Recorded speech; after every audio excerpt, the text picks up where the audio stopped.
I often hear people say, you need to plant trees to attract bird life. Well, I guess it depends which birds you want to attract. For as we destroy native grasslands to plant up artificial forest areas, we're pushing bird species like this Botha's lark to extinction. Globally, grasslands are one of the most at-risk biomes due to significant loss, inadequate protection, and mismanagement.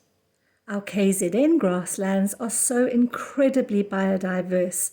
They support a wide range of plants which provide food for seed-eating birds, and they provide a home for a multitude of insects, such as ants and butterflies, which in turn support numerous small animals which provide food for larger birds, like this guinea fowl, whose diet includes seeds, insects, small rodents, lizards, and other small reptiles. When I was growing up, seeing flocks of swallows skimming low over grassland areas close to their nesting ground was commonplace. Now it's a rare treat to be savoured. As we rip up our grasslands patch by patch, our larger birds are the first to disappear, while smaller birds like this tawny-flanked prunier bird cling on to life by their little claws. If we're going to save our precious grassland birds, we can't wait for governments to change. We can't hope that things will miraculously improve after the next elections. We have to take ownership of our beautiful world and to be the catalyst for change.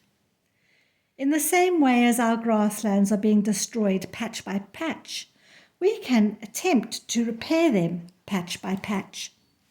If we each give up a third of our space back to nature, we could plant grassland stepping stones abundant with local plant species, which in turn would attract insects and birds.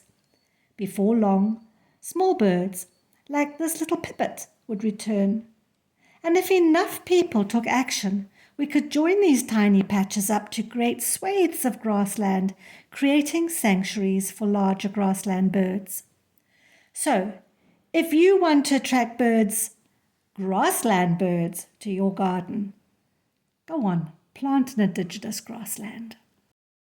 Let's learn about one of our most iconic grassland birds, the helmeted guinea fowl.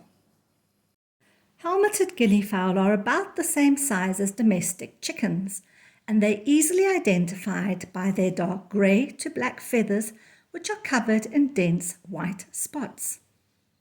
They form large flocks, except in breeding season, when the mothers sit on a clutch of 6 to 12 eggs in a scraped-out hollow in the ground.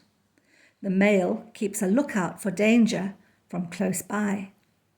The eggs are slightly smaller than chicken eggs and more pear-shaped, and they have much thicker shells than chicken eggs.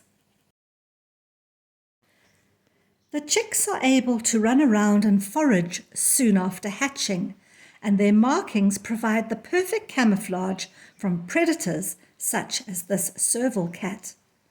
When guinea fowl are threatened, they tend to run along the ground, making a raucous clucking noise.